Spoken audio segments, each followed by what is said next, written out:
आज के इस वीडियो में मैं आपसे 3 सवाल पूछने वाला हूं। अगर इन 3 सवालों के जवाब आपके पास हैं तो समझ जाना आपको सक्सेस बहुत जल्द मिलने वाली है। अगर आप एक स्टूडेंट हो, कॉम्पिटिटिव एग्जाम्स की तैयारी कर रहे हो, जॉब सर्च कर रहे हो या फिर अपना खुद का कोई काम शुरू करने के बारे में सोच रहे हो तो रुको, पहले इन 3 सवालों के जवाब अपने आप से पूछो। ये ऐसे सवाल हैं जिनका जवाब आपके अलावा कोई नहीं जानता। सवाल पूछने से पहले मैं आपको एक छोटी सी कहानी सुनाता हूँ। इस कहानी को ध्यान से सुनना और पहचानने की कोशिश करना कि ये कहानी किस बंदे की है। एक बार एक लड़का अपनी स्कूल कंप्लीट करने के बाद कॉलेज में एडमिशन लेता है। वो 3-4 साल लगाकर अपनी ग्रेजुएशन कंप्लीट करता है।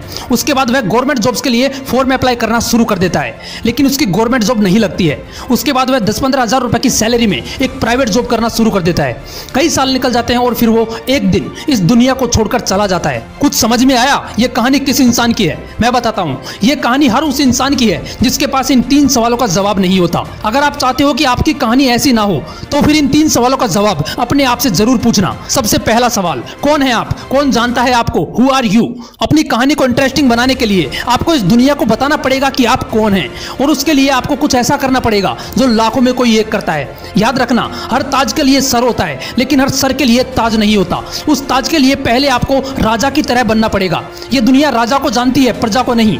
और राजा की तरह जिंदगी जीने के लिए, अपनी एक पहचान बनाने के लिए, अपनी एक कहानी बनाने के लिए आपको दूसरे सवाल का जवाब खुद से पूछना पड़ेगा। आप क्या बनना चाहते हैं? आपकी सबसे बड़ी प्रॉब्लम पता है क्या है? आपको यही नहीं पता होता कि आप बनना क्या चाहते हैं। अगर पड़ोस का कोई लड़का रेलवे में जॉब लगता है तो आप भी रेलवे के फॉर्म अप्लाई करना शुरू कर देते हैं। अगर गांव में कोई लड़का कलेक्टर बन जाता है तो गांव के आधे से ज्यादा लड़कों के भूत सवार हो जाता है यूपीएससी का। किसी को भी तुम सक्सेसफुल होता देखते हो ना तो तुम भी उसी फील्ड में जाने के बारे में सोचने लग जाते हो, क्योंकि आपको तीसरे सवाल का जवाब नहीं पता होता है जो आपको एक बार खुद से पूछना है। वो सवाल है क्यों।